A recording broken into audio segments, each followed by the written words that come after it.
the next coming week's trades, right? Now we're looking at the euro dollar, right?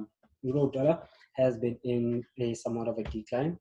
Okay, so if we take our time and just look at the daily as well as the weekly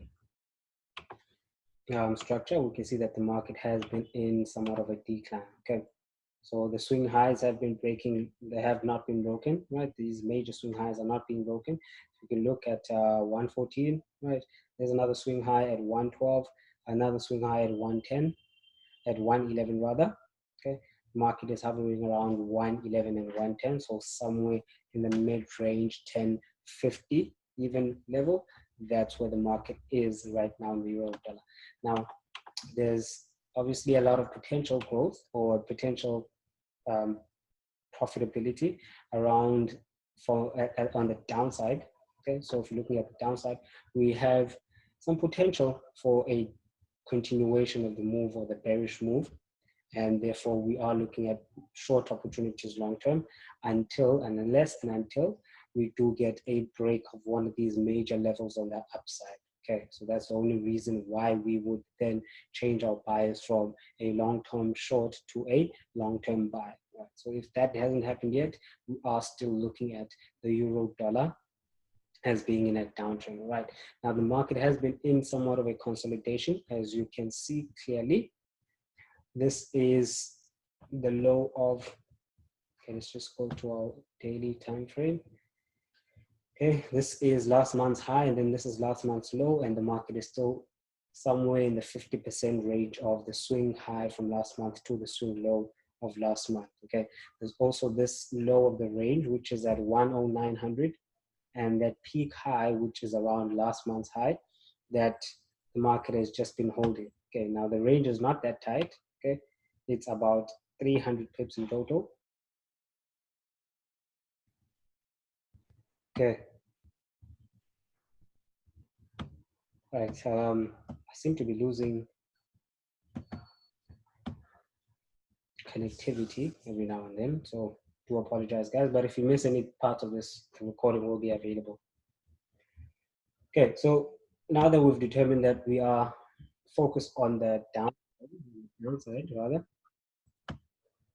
then the most appropriate question would then be, where would we like to see the market come into, right? Which levels would we highlight?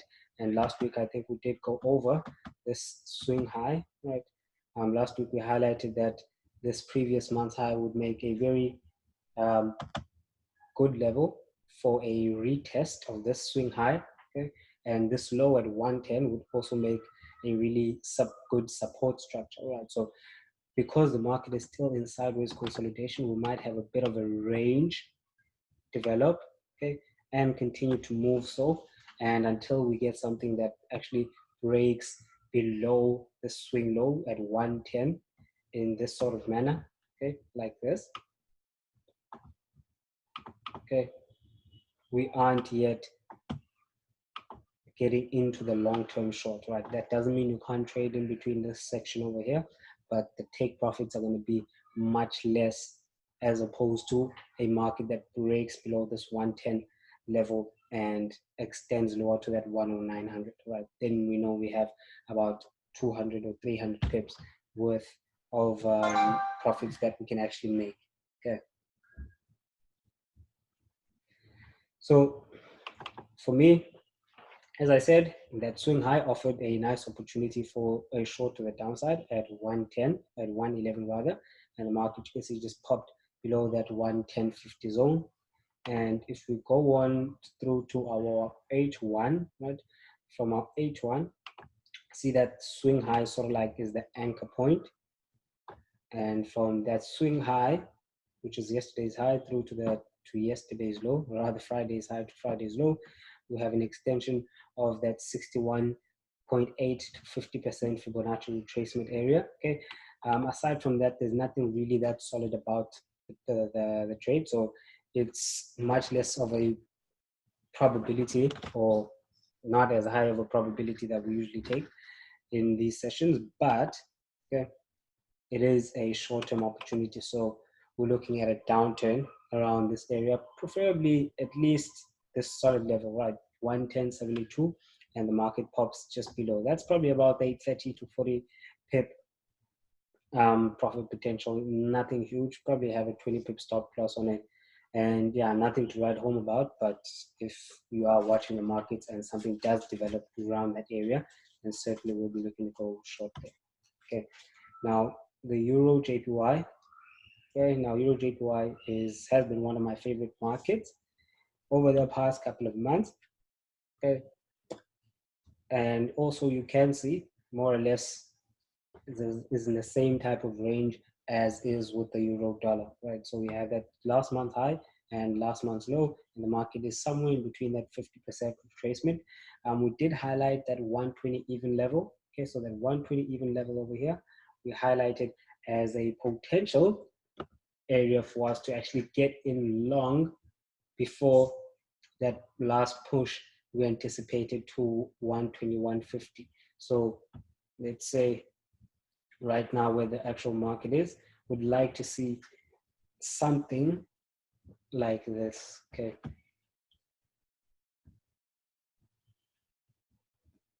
All right. Let me just pop in the moving average. Okay, let's pop in the 800 moving average. Okay, just give me a moment, guys. 800. I think my mind is a bit fried, eh?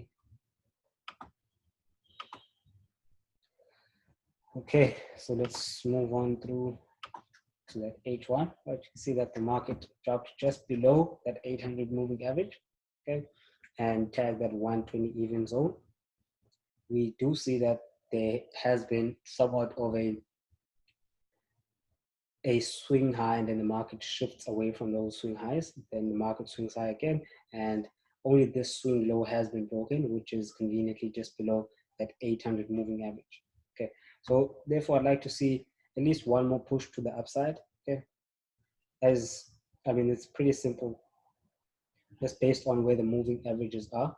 Okay, that the market is ranging sideways, right? This is one of the key indicators that the market is moving sideways or is consolidating, is that the moving averages are within the price. When you see the moving average separate from the price, being above the price, the trend is in the downturn. And if the market or the moving averages rather are below the price, then you know that the market is in a firm uptrend. Okay, so right now we can see that the market is ranging simply by looking at where the moving averages are positioned. So I think for me that would be the only type of scenario that I'll be looking at. Okay, so a push to the upside and a profit potential of, I think, about, I don't know, potentially about 120 pips or so. Okay, not bad. With the 50 pip stop on it. Okay, that is only the short term. Okay, that is only the short term, because we'd like to see the market come in and at least tag that 200 moving average on the daily. The 200 moving average on the daily, very important. And then the market continues on the downtrend, right? So remember the target, the main target that we have long term is 115 even on the euro yen. Okay, everyone's good. Okay, let me just remove this.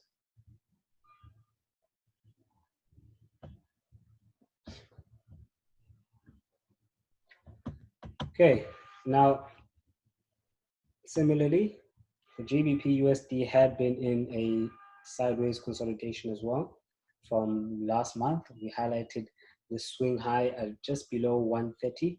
Okay, so that 130 even zone was our main area where we're expecting the market to either retrace or to break above and then retest and give us an entry on the upside, right? So it was very difficult to actually spot, but we had a very slight opportunity to buy in somewhere around there. Okay? I know a lot of guys wouldn't have been that confident because it didn't have the big figure, so that 130 was missing on that one. It didn't break above and tag exactly that 130 zone, but it did tag a previous swing high point, which obviously also works pretty well. Okay, and the market just took off after that. Okay,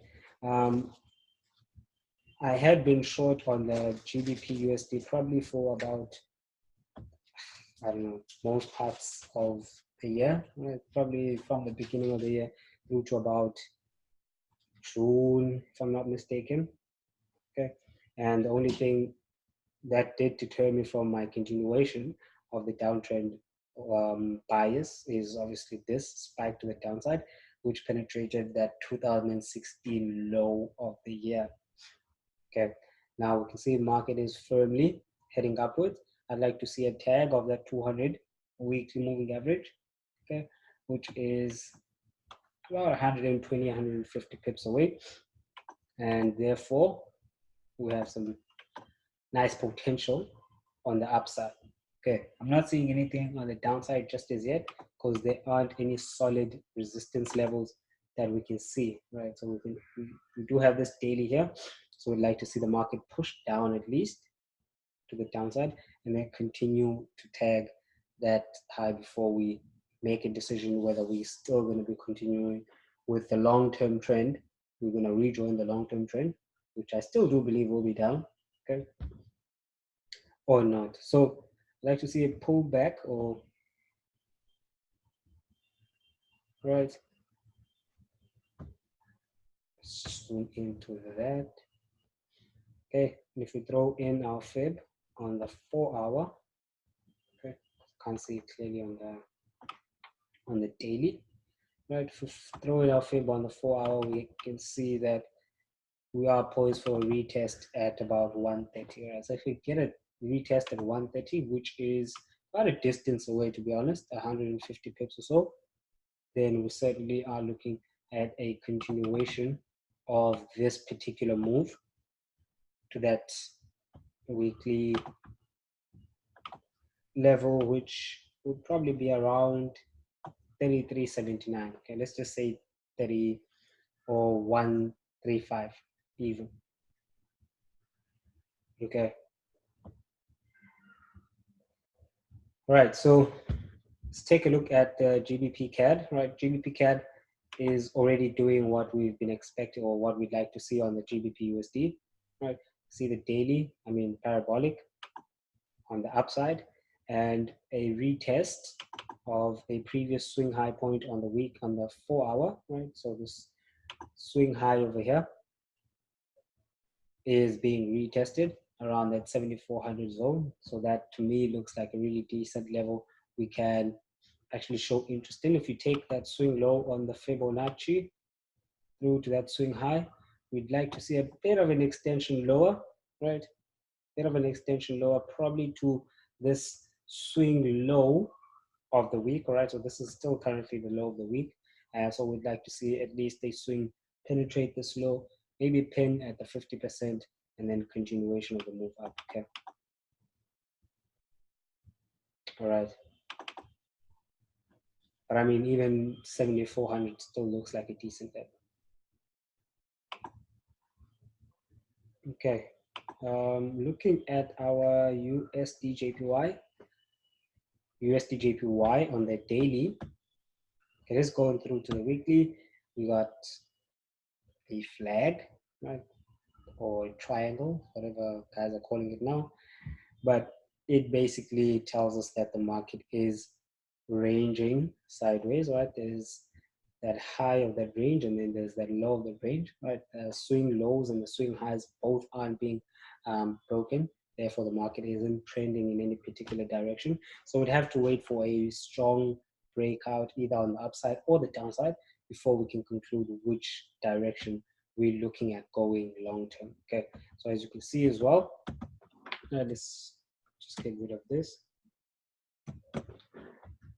All right, so if we can look at this long term on the monthly time frame. Okay, so on the monthly time frame, I mean, there's that low, and then there's another swing low, and then there's another swing high. So there really isn't any significant, okay, there really aren't any significant levels that we can point to. Okay, besides these, boom, boom, boom, boom. Right, so this is a pretty decent range. right? You can make a lot of money trading this type of range, not with most other markets, but with this one, you can make plenty of profits trading that range. So if we drop down through to that 1 hour time frame, okay, on the H1, okay, let's just do H4 rather. Let's just do H4. Okay, see the market just came below last week's low, or rather just missed last week's low, right? Boom. And this is after, I think we did this on Monday, and we highlighted a potential rejection at this breakout. Okay, so at this breakout, we just use the trend line, which is a pretty basic one, and the market has moved away about 50 or so pips from that swing over here. So I'd like to see the market continue the move to the upside, right? Because that is what the short-term trend actually is, right? Long-term trend, obviously, market is still consolidating, finding its feet, but in the short and mid-term, we're certainly looking at a continuation of the move to the upside.